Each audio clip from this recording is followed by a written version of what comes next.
AGA. Bienvenue, des nouveaux usages, je vais vous rencontrer. Merci d'être venu ce soir. Alors, je vais commencer immédiatement par vous présenter le conférencier de ce soir. Guillaume Talbot, conférencier, est conseiller municipal à la Ville de Montréal. Il est porte-parole de l'opposition officielle en matière de finances, de relations gouvernementales et de relations internationales. Il est également vice-président de la Commission sur les finances et de l'administration. Vous l'avez deviné, il s'intéresse beaucoup aux questions de budget, de mode de réduction de comptes, à la transparence, à la mobilité, au phénomène de l'économie de partage et au rôle de l'art urbain. Je vous recommande de suivre Guillaume sur sa page Facebook. Il y a beaucoup de commentaires, de trucs intéressants à savoir. Les vendredis, c'est l'art urbain et aujourd'hui, il a posté des trucs sur la ville de Gatineau. Alors, je continue. Ayant fait le saut en politique, Guillaume, avant de faire un saut en politique, Guillaume a fait une carrière en diplomatie publique, en politique publique et en relations internationales. Ayant vécu et travaillé à l'étranger, visité une trentaine de pays, il a été consultant auprès du secteur public, privé et associatif. Chargé de cours à l'École internationale d'administration publique, membre de la chaire Raoul Dandurand et observateur international, il intervient régulièrement dans les médias sur l'actualité internationale et la politique américaine. De plus, il est titulaire d'une maîtrise en administration publique à l'ENAP. Il détient un bac en relations industrielles et des certificats en administration et en de l'Université Laval. Il nous fait plaisir de vous présenter Guillaume Talbot.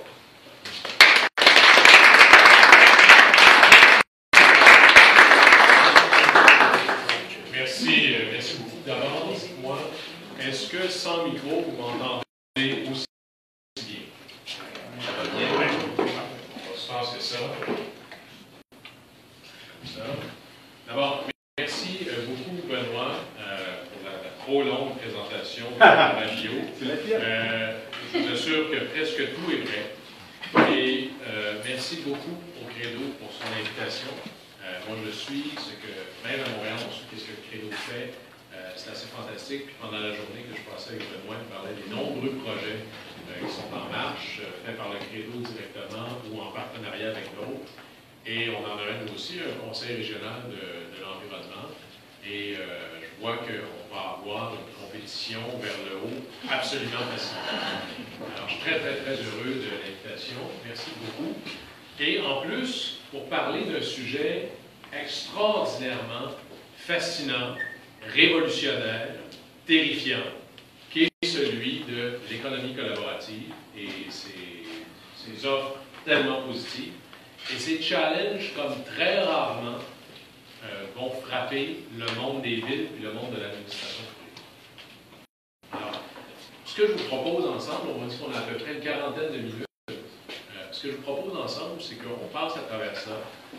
Puis, si vous avez des questions au fur et à mesure, vous pouvez intervenir, des conversations, des choses de pas d'accord, ça arrive tout le temps. C'est pas exactement l'endroit de l'unanimité. Alors, allez-y au fur et à mesure. Pour moi, c'est plus invitant, c'est plus intéressant, puis ça permet peut-être de passer plus de temps sur des choses où là, il y a vraiment un enjeu pour vous, et de passer moins de temps sur un enjeu qui nous semble pertinent. Est-ce que ça vous va? Alors, on va parler d'économie collaborative, du partage, je reviendrai sur le nom, mais la première chose à savoir, c'est ça. Pour aussi gros qu'Airbnb peut être dans le marché, 35 milliards, puis Uber, 60 milliards à peu près, pour aussi gros que ça peut prendre dans notre conversation collective et dans les médias, c'est le début de la pointe de l'iceberg. Alors, ça ne veut pas dire qu'il y a encore des plus gros qu'Uber ailleurs. Peut-être qu'il y en aura un jour, on ne sait pas. Mais ça veut dire qu'il y a un pléthore de pratiques, de petites organisations, de toutes sortes de constructions de pratiques collaboratives qu'on ne voit pas encore émerger, mais qui sont là. Alors, il ne faut pas se laisser leurrer parce que Uber serait l'éléphant dans la pièce. C'est peut-être que le petit arbre qui cache la forme. Alors ça, c'est la première chose qu'on doit savoir. La deuxième chose, je veux juste vous parler très rapidement de la taille, parce qu'il y a à peu près pas, ou sinon très peu, d'études sérieuses sur c'est gros comment cette affaire-là. Et PricewaterhouseCoopers, en 2013, puis on est toujours on target vers 2025, s'est dit, je vais prendre quelques secteurs de l'économie collaborative, je vais les comparer à quelques secteurs de l'économie traditionnelle, je vais prendre le revenu global mondial. Puis là, je vais regarder qui a quelle part de la table. Vous voyez, 2013, 15 milliards versus 240 milliards. Donc, la proportion est assez évidente. 2025, c'est 50% des revenus qui viennent de l'économie collaborative pour ces secteurs-là. Mais il y a deux conclusions ici. Un, croissance phénoménale. Deux, la tarte devient plus grosse pour tout le monde. Alors, on pourrait dire ici qu'une chambre sur Airbnb, par exemple, ou n'importe quelle autre plateforme du genre, ne vient pas remplacer purement et simplement une chambre d'hôtel. Ici, ce qu'on voit, c'est plus de gens qui travaillent. Oui? Juste une petite question, ça va peut-être m'éclairer pour le futur. Je ne connais pas beaucoup l'économie. Ça serait quoi l'économie collaborative? Ah, ben, je vais y arriver. Donnez-moi une slide d'écart, puis on arrive. Là, je vais parler de la tâche, je vais vous parler de l'ampleur. Et là, on va voir que ce n'est pas vraiment que le transport et l'hébergement. Un des penseurs les plus intéressants de l'économie collaborative, c'est Jeremy Owen. Et ça, c'est sa version 3.0, de ce qu'il appelle l'alvéole. La première version 1.0, vous aviez à peu près que ce qu'il y avait autour ici. 2.0, il y avait déjà plus d'alvéoles, et là, 3.0, il y en a encore plus. Et essentiellement, à chaque alvéole, c'est un nouveau secteur d'activité, un nouveau secteur économique, et chaque point noir que vous voyez, c'est des entreprises qui existent dans ce domaine-là.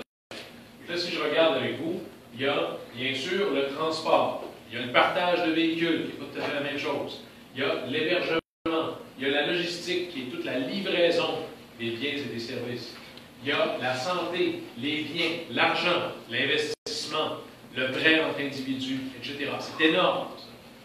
Vous avez plusieurs choses dans les services municipaux également qui vont être touchés par ça. Dans la manière dont on déploie les services municipaux, l'éducation, l'espace, pied carré, pied cube, etc. Alors, on a ici, là, clairement, je vais vous le dire comme ça, il n'existe pas, si on pense qu'à l'intérieur d'un gouvernement, si je faisais l'ensemble des ministères, je suis supposé couvrir l'ensemble de l'activité humaine, il n'y a pas de ministère qui ne sera pas profondément impacté par l'émergence des pratiques collaboratives. Même chose dans les villes. Alors, c'est tous les secteurs, partout, à tous les niveaux. Maintenant, on arrive d'abord, pour définir la chose, habituellement, on pense à comment ça s'appelle. Puis là, ça, c'est le grand piège de l'économie collaborative. Le premier piège, c'est le nom.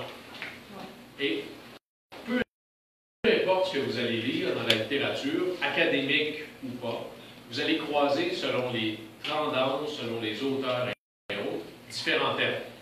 L'économie de partage, l'économie collaborative, l'économie des plateformes, l'économie des pairs, l'économie du nous, l'économie des petits boulots, l'économie sur demande, ou encore un terme qui commence maintenant à s'imposer, crowd-based capitalism, un genre de capitalisme décentralisé. Et tous ces termes-là... L'économie sociale, excusez, je sais que ça n'a pas beaucoup au Québec, l'économie sociale, c'est pas là-dedans. Il pourrait en avoir. Yeah. Tous ces termes-là sont des pièges qui permettent de définir des sous-manifestations du phénomène. Donc, donner un exemple, moi, ma formation de base, c'est relations industrielles. C'est ça qui m'a formé. Puis je pourrais ici parler pendant 3 heures des différences profondes au plan légal, au plan managérial, entre le congédiement, un licenciement et une mise à pied. Et si moi, comme autorité publique, je dois gérer les gens qui n'ont pas de travail et qui en cherchent un, c'est le même phénomène.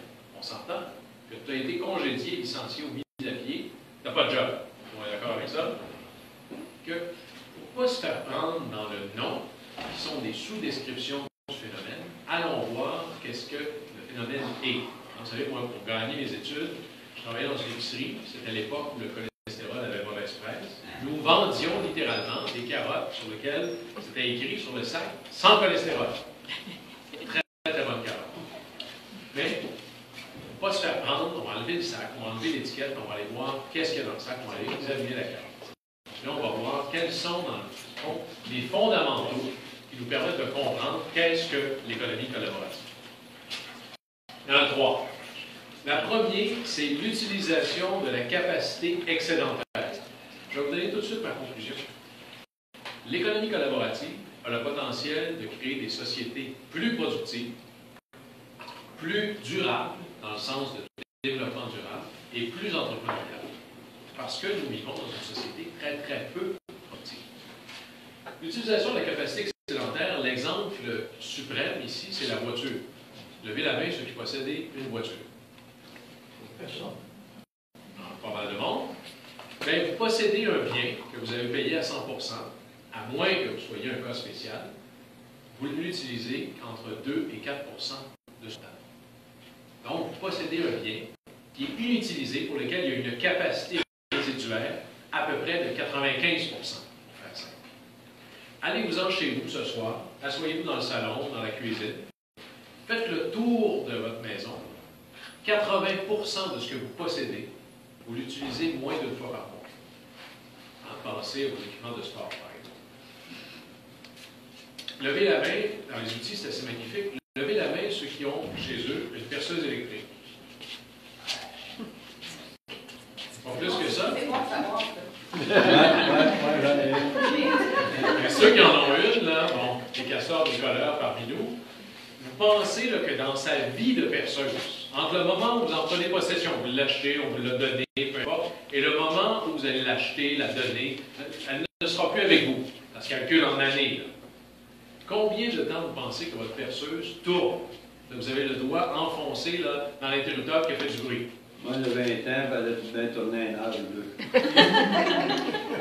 Après, il faut payer les frais d'un menuisier ou de l'autre. Combien de pensées de temps? On a quelqu'un qui a dit à 1 heure ou 2.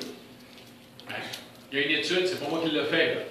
Il y a une étude scientifique réelle qui dit que ça varie. Ça tend vers l'infini. C'est entre 8 et 14 minutes.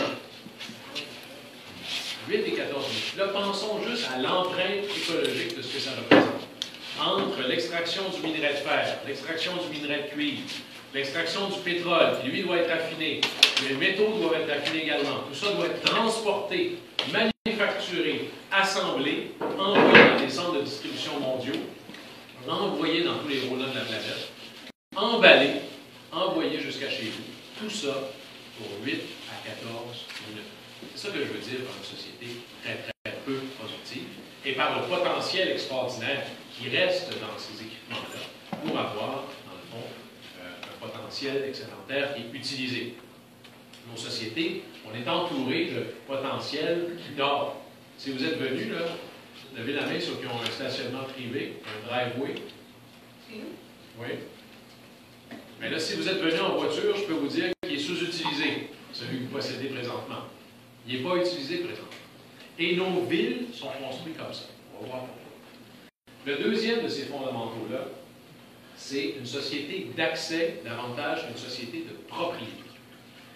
On n'est pas complètement irrationnel comme acteur économique. Pourquoi est-ce que vous possédez une voiture que vous payez à 100%, par exemple, pour l'utiliser, vous le savez, entre 2 et 4%? Ça ne fait aucun sens.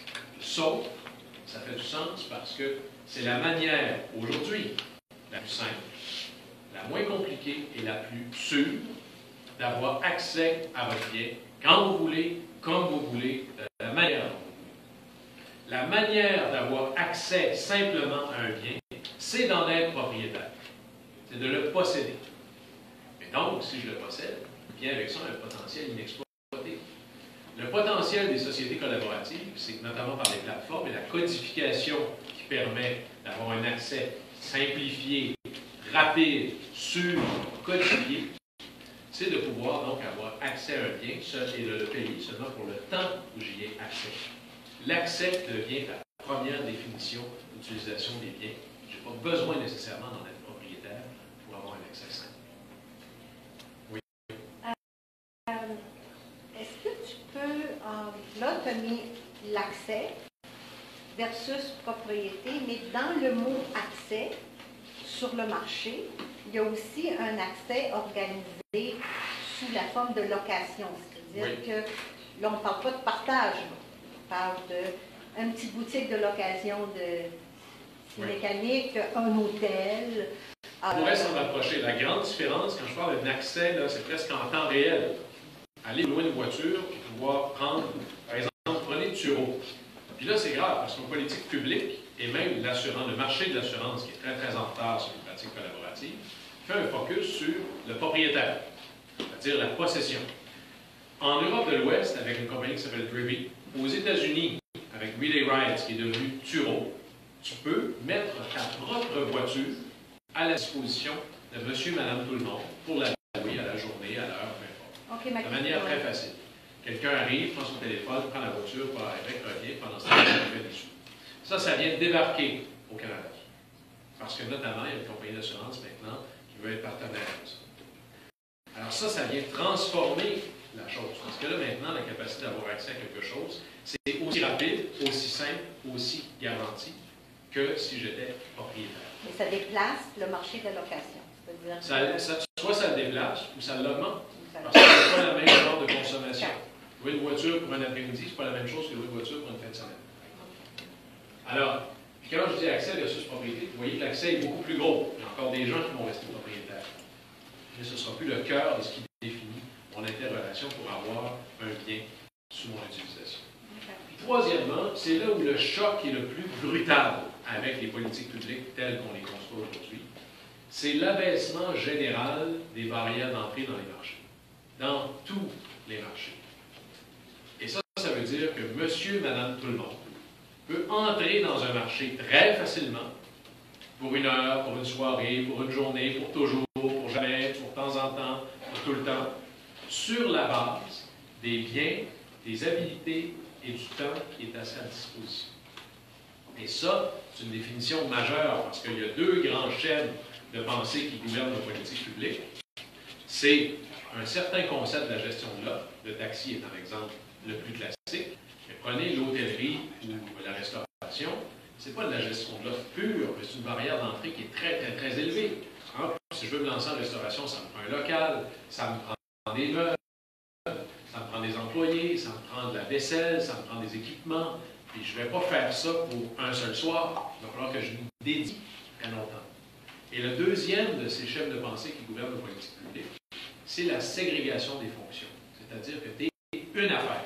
Tu es un enseignant, tu es un chauffeur de taxi, tu es un restaurateur, tu es un hôtelier, tu es un bûcheron, peu importe, un menuisier.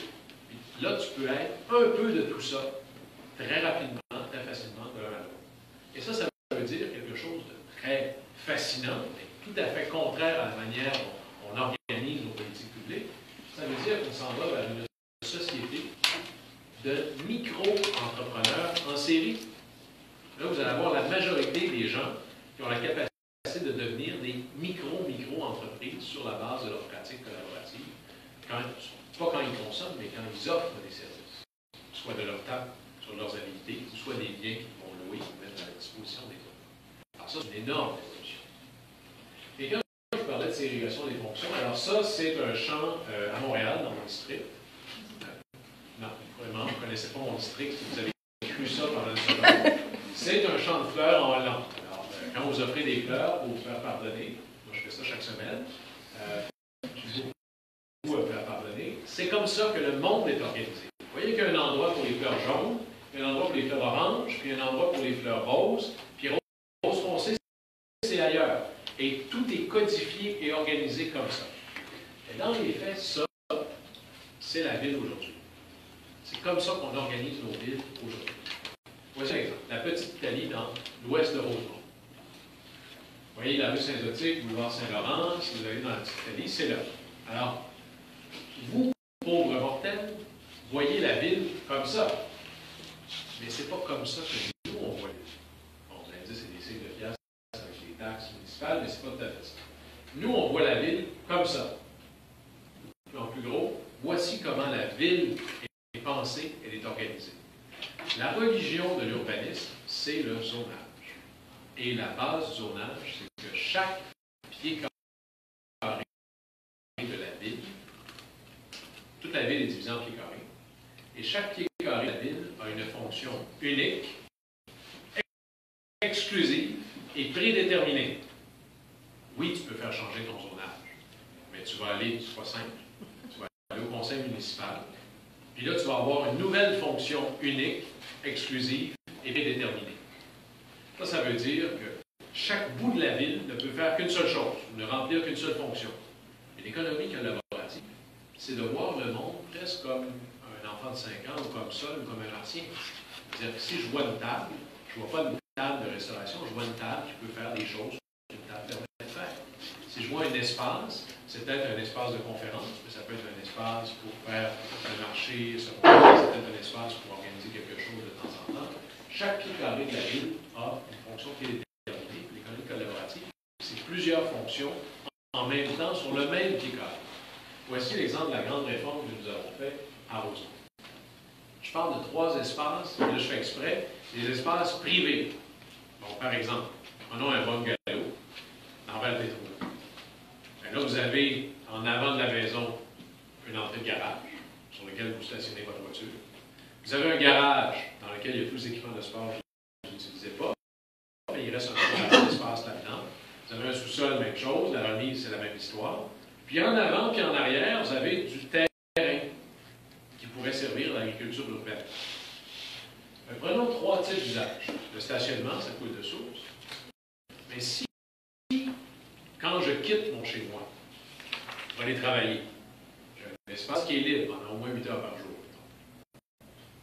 Espace sous-utilisé. Quelqu'un pourrait l'utiliser. Quelqu'un pourrait venir se stationner là puis me payer moi pour le service que je lui rends. Mais si je loue mon espace de stationnement, ne serait-ce que pour $1, quel est le zonage de cet endroit-là? Résidentiel. Vous êtes d'accord avec ça? Mais si je le loue pour $1, conflit d'usage, parce que là, c'est du commerce. Alors, il a fallu inventer une nouvelle qualification, parce que je ne veux pas transformer tous les espaces résidentiels en espaces commerciaux, c'est pas ce que je veux, mais je veux pouvoir permettre certains usages de type commercial, sans que ça mette en cause l'ensemble du plan de zonage de la ville. Alors, on a créé un usage complémentaire. Qu'est-ce qu'un usage complémentaire? C'est un usage dont la pratique ne rend pas impossible l'usage principal, qui permet aux gens de louer l'espace de stationnement, entre autres, pas en termes de cases par année, mais en termes d'heures dans une journée. Il y a des moments où tu l'utilises, il y a des moments où tu l'utilises pas. Ça fait que chaque case de stationnement inutilisée dans une ville oblige la ville à en construire le même, en double, en triple, en quadruple, en quintuple. Ça, c'est du terrain public ou privé qui est sous-utilisé. La facture environnementale de ça est énorme. Même chose pour l'entreposage. Dans les villes, il y a des magnifiques entrepôts que tu peux louer là. Mais ça, c'est une très faible utilisation de l'espace, public ou privé. Mais tu pourrais redistribuer toutes ces boîtes de carton-là dans les bouts de garage, les bouts de sous-sol et les bouts de remise de la ville, où moi, je pourrais mettre en location au prix que je déterminerai, comme je voudrais. Au lieu de louer des chambres, je loue du pied cube. J'offre ça. Des fois, ce sera chauffé, des fois, ce ne sera pas chauffé, ce ne sera pas le même prix. Et le plus intéressant là-dedans, c'est l'agriculture urbaine. Prenez Rosemont. J'ai plusieurs jardins communautaires, puis en lopin, ça fait plusieurs milliers de lopins pour pouvoir cultiver. Alors, j'ai plusieurs milliers de gens qui ont un lopin pour pouvoir cultiver, puis c'est génial. Sur ma liste d'attente, j'ai encore plus de gens qui attendent d'avoir un lopin. J'en ai plus. Mon espace public est à saturation. Pourtant, si je faisais l'inventaire vu du ciel, pour faire pousser une carotte, la carotte ne fait pas de différence entre la terre publique et la terre privée. Alors, je pourrais le mettre comme ça en partage, pour des frais ou pas, des pieds carrés de terrain en cours avant ou en cours arrière. Mais encore là, c'est résidentiel. Et la loi dit très clairement, s'il y a contrepartie, c'est commercial. Ça veut dire, si je te loue un morceau de ma cour arrière pour $1 pour l'été, c'est commercial. Si je te donne une partie de ma récolte, c'est une contrepartie. Alors que tu sois payé $1 ou en épinard, je mets un conflit de zonage.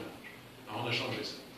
Alors, voici la clé, comment on l'a fait. Et là, comme ça, je peux augmenter, sans construire un espace de plus, mon stationnement dans les zones où j'en ai besoin, au moment où j'en ai besoin, Pensez par exemple au restaurant qui fait surtout des soupers tard le soir à côté d'une caisse populaire. Il y en a un qui a besoin de son stationnement le jour, puis l'autre qui voudrait du stationnement le soir, mais il ne peut pas, parce que l'autre ne le met pas en partage, pas en commun, que ce soit pour des coûts ou pas. Alors, comme ça, je permets à des gens de s'en proposer plus près de chez les uns et les autres. Et ce que je veux au final dans mon objectif public, c'est plus de carottes. Alors, je peux aller chercher des objectifs de productivité, de développement durable et de l'entrepreneuriat que je vais augmenter dans la ville. Remarquez que je ne fais aucune application. C'est pas moi qui l'écris. Moi, je ne crois pas que c'est le travail de la ville de faire ça. Par contre, c'est mon travail, ma responsabilité de créer un environnement réglementaire qui va favoriser et encourager ce genre de pratique. Je vous ai dit qu'il y avait 3 fondamentaux dans l'économie collaborative. C'est un peu comme les mousquetaires. Il y en a 3, mais dans le fond, il y en a 4. La grande différence, c'est l'évaluation entre les pairs. Parce que les administrations publiques comprennent très très mal comme étant un système extraordinairement efficace et extraordinairement puissant pour amener vers le haut la qualité des pratiques et la qualité des produits. Ce n'est pas la réglementation qui le fait, c'est l'utilisation. Et là, la grande différence entre l'économie traditionnelle et l'économie collaborative. Imaginons que je suis au restaurant. Je suis un consommateur de services, le restaurateur est un fournisseur de services, économie traditionnelle. Imaginons que je suis là, je commande, je crie après la serveuse, j'échappe un verre, je le casse, puis je me sauve sans payer. Mais si je m'en vais, puis je m'en vais dans le restaurant du voisin, on commence à dire, j'ai un anonyme, j'ai un connu. On est encore un fournisseur de services avec un consommateur de services. Dans un environnement d'économie collaborative, à chaque fois, moi, je vais noter mon expérience sur le consommateur de service, et lui, il va me noter dans son expérience de consommateur de service. L'enjeu, c'est qu'on n'est pas juste l'un et l'autre, on est tous les deux membres de la même communauté. Et à chaque fois qu'il y a une interaction entre deux joueurs, l'ensemble de la communauté est informé de la qualité de cet échange-là, et donc, tu n'es pas protégé contre une mauvaise expérience, mais les mauvaises expériences vont être de plus en plus rares, parce que les mauvais joueurs vont être rapidement écartés. Alors ça, c'est la grande différence. Et on comprend mal au niveau des administrations publiques comment on peut mettre ça à profit et travailler. Alors, il y a des défis énormes. Je vais tout de suite aller ici. Est-ce qu'on s'en va vers une paupérisation? Est-ce que ça va être l'économie des petits travails? Est-ce que si tout un chacun peut faire des petits morceaux de travail, est-ce que ça veut dire qu'il y a des gens dont c'est le travail à temps plein qui vont disparaître? Il y a ça depuis que le monde est monde. Hein, vous avez vu beaucoup de gens penser à l'invention du traitement de texte. Avant, chaque personne travaillait dans un bureau et quelqu'un qui faisait de la dactylo à côté. Maintenant, on a fusionné ces deux-là. Le marché du travail s'est réinventé. Mais je vais amener ces pistes de solutions plus loin. Je voulais parler du rôle de l'État. Je m'excuse, ce n'est pas toujours cette image-là qu'on devrait avoir en tête. Je trouvais que ça devrait quand même bien. C'est-à-dire, est-ce que je vais être capable de contrôler l'émergence de plateformes qui ne sont pas en briques et en béton, des entreprises qui sont virtuelles, des fois qui sont basées à l'étranger? Comment je vais faire? La beauté, c'est que ça se fait. La clé, c'est que si l'État ou les villes veulent être capables de continuer à jouer leur rôle, il faut qu'ils apprennent à jouer leur rôle différemment, toujours pour arriver au même objectif. Troisièmement, est-ce que quelqu'un va se sauver avec le pactole?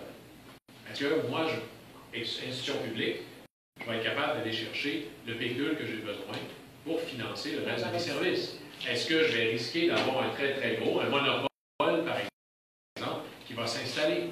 Parce que ça serait le pire des deux mondes. C'est-à-dire que tu n'as pas d'argent, puis en plus tu as un monopole. Puis un monopole qui pense à ses clients, ça n'existe pas, par définition. Comment je fais pour empêcher ça? Comment je fais pour créer un environnement qui va favoriser pas juste l'émergence de joueurs très importants, mais favoriser l'émergence de concurrents naturels qui vont vouloir aussi prendre leur place et qui vont être capables de le faire. Et là-dessus, la manière dont on s'est enligné pour réglementer Uber ne nous permet pas d'arriver à un environnement qui va favoriser la compétition. Présentement, on a le pire des deux mondes. On a un enjeu non réglementé, puis en plus, les autres concurrents possibles, de l'extérieur ou local, ne peuvent pas émerger parce qu'il n'y a pas de place pour eux. Alors ça, c'est très intéressant. Puis l'approche que je propose, celle-là, c'est très rare qu'il y ait des approches qui peuvent faire à toutes les sauces, mais celle-là, elle fait. En plus, ça bien, c'est la mienne. C'est encadrer afin de mieux permettre. Ça a l'air simple comme ça, surtout parce qu'il y a deux tautologies là-dedans. La première étant, c'est impossible d'encadrer. Si tu on est à côté du Parlement fédéral, il n'est pas si loin. C'est quand même assez fascinant de voir, par exemple, les députés fédéraux presque se délecter là, le nombre de milliards qu'ils vont recevoir en taxes et en impôts du commerce de la marijuana. Puis dans leur tête, il est déjà dépensé. La vérité, c'est que tu n'auras pas un sou de taxes ou d'impôts du commerce de la marijuana si tu n'es pas prêt à le légaliser. Les deux viennent ensemble. Il est impossible de créer un environnement réglementaire si tu n'es pas prêt à permettre la pratique. Mais à l'inverse, ce serait irresponsable de permettre une pratique sans un environnement réglementaire, un encadrement réglementaire. Il faut faire les deux en même temps. Alors, quand je dis que ce n'est pas une thèse libertarienne, c'est exactement ça. Il ne s'agit pas d'abdiquer le rôle régalien de l'État, mais de le moderniser pour arriver au même résultat. Il y a 4 grandes pistes de travail pour l'État. La première, qui pour moi est la plus importante, puis que c'est très difficile pour les villes et les gouvernements, qui par nature pensent en silo, parce que ce sont des grandes organisations, c'est que ce sont des phénomènes transversaux. Regardez par exemple comment on a approché la réglementation des Airbnb. On a dit au ministère du Tourisme de faire la réglementation. Mais un ministère, c'est une machine à interagir avec sa clientèle. Qui est la clientèle du ministère du Tourisme? Les bed and breakfast et les hôtels. Un environnement réglementaire particulier. Et un grand enjeu pour eux, c'est la taxe qu'on appelle la nuitée ou taxe touristique entre 1 et 2 $ par nuit, etc. Puis, parmi tous ces défauts, la seule chose qui est vraiment claire dans la création du ministère du Tourisme sur la réglementation mal encore adaptée sur Airbnb, c'est qu'on va percevoir la taxe sur l'hébergement. Mais est-ce qu'on s'entend que ce n'est pas ça le principal enjeu de la présence des pratiques de logement à court terme? C'est pas ça, là. C'est les nuisances, ou encore pire, la perte potentielle d'unités dans le parc locatif. Le cas le plus terrible, c'est quelqu'un qui serait tellement riche qu'il achèterait une rue au complet, met les locataires dehors, là, chaque unité devient une unité tournante d'Airbnb ou de HomeAway ou de l'autre. Ça a commencé. Et ça, c'est problématique. Mais là, j'ai un beau cas où j'ai des externalités positives. Par exemple, si tu es chez toi, tu le fais chez toi, c'est juste tout bénéfice. Mais si tu achètes en face et que tu en fais des unités où tu n'habites pas, c'est un énorme problème. Alors, comment je fais pour le penser intelligent? Puis quand je dis une approche transversale, je donne le cas d'Uber parce que c'est celui qu'on a vu le plus dans les médias. Présentement, le cas d'Uber, on l'a traité en silo au ministère des Transports, qui est essentiellement obsédé par sa réalité de l'industrie du taxi, les permis, etc. Mais une réglementation intelligente, sans présumer de quel type de réglementation il y aura d'autres. Une réglementation intelligente sur, pas Uber, mais les compagnies de transport en réseau, parce que, by the way, il y en a au moins 15 comme ça, des aussi grandes ou presque. Ça ne prend pas juste le ministère des Transports, ça prend une table où il va y avoir le ministère des Transports pour penser les liens avec le reste de l'industrie. Ça prend la SAC pour penser l'assurance. Ça va prendre le ministère de la Justice et la protection du consommateur. Si ça ne marche pas, qui poursuit qui est responsable de quoi? Ça va prendre le ministère du Revenu. Je vais percevoir mes taxes. Comment? Ça va prendre le ministère des Finances. Quel est l'encadrement financier et fiscal que je vais mettre sur ces compagnies-là? Ça prend le ministère de l'Environnement. On me dit que c'est supposé enlever des CO2. Comment je vais mesurer ça? Comment je vais être capable de cadrer ça dans mon plan de ville? Alors, j'ai besoin d'un paquet de ministères. Je pourrais faire le tour comme ça. Là. Je pourrais mettre le ministère du Travail. Est-ce que ce sont des salariés ou pas? Des enjeux majeurs, mais par définition, à phénomènes transversaux. Si tu ne veux pas avoir une réponse en silo, mets pas la réflexion dans le silo. Et les grandes juridictions, notamment britanniques et françaises, la première chose qu'ils ont fait, c'est de mettre sur pied une grande commission de réflexion qui dépendait vraiment du chef de l'État ou du chef du gouvernement, et pour avoir une vue transversale du phénomène. Par exemple, compagnie de transport en réseau, quelles sont toutes les lois qui sont impactées par ça? Premier exercice de vue large. Un peu comme on l'a fait brillamment d'ailleurs, avec la commission Godbout sur la fiscalité. Ce matin, j'abolissais le programme, par exemple, d'assurance chômage. C'est quoi les impacts sur le programme d'accès à l'emploi, le programme de bien-être social, sécurité du revenu? Tout ça est interrelié. Alors, on a eu les bons réflexes pour la fiscalité. Je ne sais pas si on les a écoutés, par exemple, mais au moins dans le processus. On a eu les bons réflexes pour la révision des programmes. Il faut être capable de développer ce nouveau réflexe pour les manifestations de pratiques collaboratives. C'est très, très, très important. 1 + 1 = 2, je passe rapidement là-dessus, pas juste parce que c'est simple, mais dans une nation de micro-entrepreneurs, Moi, j'ai été entrepreneur pendant 15 ans. J'ai créé 2 ONG, des organisations sans but lucratif. Et je peux vous dire qu'on a rempli notre mission à chaque année. Je n'avais fait une maudite scène. Mais c'est pas simple de se lancer en affaires. C'est pas simple du tout. Parce que l'environnement n'est pas fait pour une nation de gens qui, demain matin, vont créer leur travail. On est fait encore dans un environnement réglementaire. Dans les villes, comme au gouvernement, pour une nation de salariés qui travaillent pour, respectivement parlant, beaucoup plus de salariés qui en fait. Alors là, on a là beaucoup de travail à faire. Troisièmement, c'est le nerf de la guerre. Comment je vais faire pour aller chercher l'argent? Moi, j'appelle ça le darwinisme fiscal. La base fiscale se déplace, ça prend des nouveaux instruments fiscaux pour aller chercher une fonction. Là-dessus, l'impôt sur le profit des entreprises, c'est jamais l'instrument le plus facile. C'est très facile de bouger les profits d'une filiale à l'autre, d'un pays à l'autre, ou une année, tu as fait des profits, mais l'autre année, tu as fait des profits que tu as réinvestis en entreprise en achetant un nouveau building parce qu'il n'y a plus de profit imposé. Fait que c'est pas la meilleure mesure. Un peu l'approche, je ne dis pas ça publiquement, bien sûr, en fait, on est juste entre nous. Quand les gouvernements veulent aller chercher leur pécule, ils ont un peu le comportement des Dalton dans le temps du Lucky Luke quand ils veulent attaquer la diligence. Les Dalton ne se mettent pas dans le milieu de la plaine en attendant que peut-être, chance, on soit exactement là où va passer la diligence. Non, ils s'installent dans le canyon parce que c'est là que toutes les diligences passent. Même titre, si vous voulez créer un barrage, première leçon quand vous mettez un barrage, trouvez la rivière. Parce que si tu le mets ailleurs, ça ne marchera pas beaucoup. Fait que, si tu veux être capable d'aller chercher ton pécule, installe-toi là où va passer les flux financiers. Soit au niveau des plateformes, soit au niveau de l'institution financière qui va gouverner les flux financiers de cette plateforme. Et tu peux aller te chercher sur le volume. C'est ce qu'on fait avec les compagnies de transport en réseau. Toronto est un exemple marquant. On peut débattre sur le prix, mais c'est-à-dire, je veux tant de dollars par année au 1er janvier, et après ça, sur chaque course, sur chaque manifestation de ta taille, je veux, enfin, c'est le même principe qu'une taxe à la consommation. Plus tu consommes, plus moi je rentre. C'est beaucoup plus efficace de le faire comme ça. Et ça oblige à s'asseoir avec la plateforme. Tu ne peux pas encadrer ce que tu reconnais. Troisièmement, quatrièmement, là, vous voyez à quel point ça va ouvrir beaucoup plus large qu'Uber et Airbnb.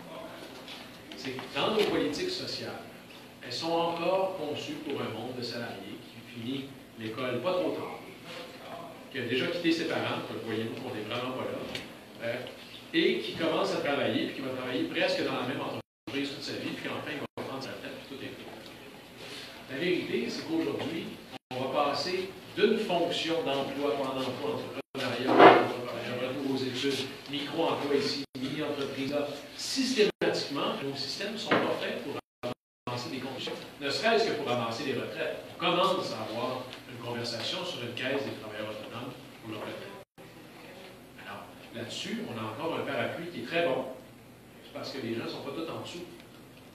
Alors, ça va nous obliger à ouvrir des conversations sur un programme de couverture sociale qui permet énormément de flexibilité dans le développement du marché de l'emploi et dans les activités qu'on propose. Et ça, bientôt, vous allez voir de plus en plus, c'est déjà commencé, des conversations autour de diverses formes de revenus minimum garantis.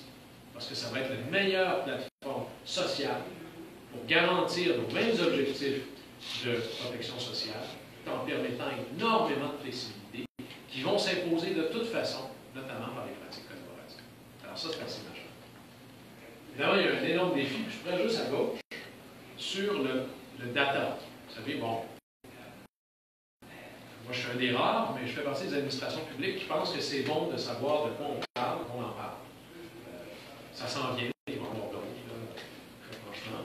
Et j'ai énormément d'études, par exemple, de compagnies de transport en réseau qui me démontrent que ça augmente les options de mobilité, que ça diminue le gaz de CO2, ça diminue la congestion. Mais moi, je ne peux pas, comme décideur public, utiliser ça, parce qu'ils sont payés, même si sont faits par des scientifiques, ils sont quand même payés ou commandités par ces compagnies-là. Je ne peux pas baser mon action publique là-dessus. Même chose pour les Airbnb, HomeAway et autres. Il y en a de plus en plus des études économiques qui démontrent les impacts sur les commerces locaux. Parce qu'un hôtel, c'est une machine à capter tous les besoins économiques. Si tu vas dans un Airbnb ou dans un HomeAway ou de chez quelqu'un, tu tu as faim, tu vas aller au restaurant en face, tu vas aller dans les quartiers où il n'y a pas d'offre commerciale actuellement au niveau de la télé. Mais je ne peux pas utiliser ça comme des services publics parce que c'est les compagnies qui les ont fait. Il y a un manque profond de data, d'études au sein des administrations publiques. Et là-dessus, le Credo et d'autres, c'est un appel qu'on lance. Aidez-nous à être capable de bien documenter ça pour orienter les politiques publiques de l'avenir. Je termine là-dessus. Là, je vous ai dit où est-ce qu'on s'en met. Mais dans les faits, c'est de là qu'on vient. Là, ça, c'est vraiment un politicien. Il nous a fait tourner en rond tout le temps. Là. Mais non, c'est linéaire. Mais moi, j'ai grandi route rurale numéro 4 au Saguenay-Lac-Saint-Jean. Est-ce qu'il y a des gens du Saguenay-Lac-Saint-Jean ici? Personne du peuple a choisi. Moïse. Ça, il y en a quelques-uns. Et vous allez voir que dans le fond, on n'a pas changé tant que ça. C'est l'ampleur qui est transformée. Imaginons, route rurale numéro 4, premier voisin à peu près à 3/4 de ville, il est arrivé un énorme corridor de vent, puis il y a plein d'arbres qui ont été abattus, qui sont tombés, etc. Ça arrivait de temps en temps, on avait un grand effet. On se dit, parfait, dans 2 semaines, la famille au complet va descendre, on va faire une grande corvée. Comme toute famille qui se respecte, on donne 6 mécaniques. Mais dans les faits, la job est grosse, on va en prendre 2. On va en acheter une pour une fin de semaine. On va pas aller au village pour en louer une, pas sûr que ça existe. Et encore là, juste pour une fin de semaine, franchement, c'est cher, c'est compliqué. Alors, on va aller en emprunter une à quelqu'un. On va faire ça comment? On ne va pas marcher le nombre complet, t'en as pour la semaine. On va aller à l'équivalent de la plateforme électronique de l'époque. C'est quoi? Le perron d'église. C'est ça la plateforme de l'époque. Puis là, mon père va me dire, tu vas aller demander à M. Gilbert s'il peut nous prêter sa scie mécanique. Là, moi, je pars. Ça fait 30 quelques années de ça. Là, je m'en vais voir M. Gilbert. Je dis, M. Gilbert, mon papa voudrait emprunter votre scie mécanique. Quelle est la première chose que M. Gilbert va demander? T'es un petit acquis. T'es un petit qui? T'es un petit qui ou t'es un petit acquis? Aujourd'hui, c'est combien d'étoiles au bout de ton nom? C'est quoi ta réputation ou celle de ta famille? Dépendamment de la réponse, il va dire, il n'y a pas de problème, tu diras à ton père qui apprenne, mais dans la grande, j'ai la 3e tablette, qui en est là quand il va finir. Ou tu diras à ton père qui vient de voir. Puis si, imaginons qu'il nous l'a prêté, qu'on y avait remis brisé, ça va savoir, puis plus jamais on va être capable de fonctionner. Ce qui pouvait nous être prêté plus facilement, puis peut-être que maintenant ça va être payé. Peut-être qu'on va juste être sorti de la communauté. Aujourd'hui, c'est exactement comme ça. Je pourrais résumer l'économie collaborative à l'économie de la réputation. Mais comment ça se fait que ce qui marche profondément dans les sociétés rurales, qui sont des sociétés extraordinairement collaboratives, ne fonctionne pas dans le cadre urbain où, par exemple, je ne pense pas que ce soit vrai pour les scies mécaniques, mais si vous êtes chez vous et vous faites un rayon de 200 pieds, il y a probablement beaucoup de perceuses et d'échelles qui sont disponibles là. Comment ça se fait que ça ne marche pas dans le cadre urbain? Parce que dans le cadre urbain, tu es anonyme. Il n'y en a pas de conséquences à ton comportement. En tout cas, c'est plus difficile. Moi, je connais encore les gens partout sur mon rang, autour du numéro 4, mais je ne connais pas tous mes voisins qui vivent dans le même bloc que moi. Le côté génial de l'application via les plateformes, c'est la manifestation des pratiques collaboratives, du meilleur de ce qui existait dans le monde rural, possible maintenant dans le cadre urbain, qui, au niveau des frictions, de la taille, des facilités d'échange, est beaucoup plus prédestiné à avoir ça. On vient ajouter une couche de confiance qui va codifier les rapports entre les individus, qui va permettre d'émerger le meilleur d'entre nous, mais avec une garantie quand même. Alors ça, c'est vraiment ce qui transforme. Vous savez, je suis le fondateur du collège néoclassique. J'ai ressuscité le collège classique d'antan pour les gens comme moi qui ne l'ont pas eu. Merci beaucoup pour votre réforme de l'éducation. Alors, ça, c'est ça. Vous avez la richesse qu'on sait bien plus dans l'usage qu'on fait des choses que dans leur possession. Version moderne, Brian Chesky, CEO d'Airbnb, il est plus jeune que moi, beaucoup plus riche que moi. Et son but dans la vie, c'est de posséder le moins de choses possible et d'avoir accès au plus de choses possibles. Fait que ça, c'est Aristote. Plus le fun un peu, plus tough, Churchill. C'est mieux de prendre le changement par la main, avant qu'il te pogne à la gorge. Fait que là-dessus, encadrer le milieu Internet, ça devrait être ça.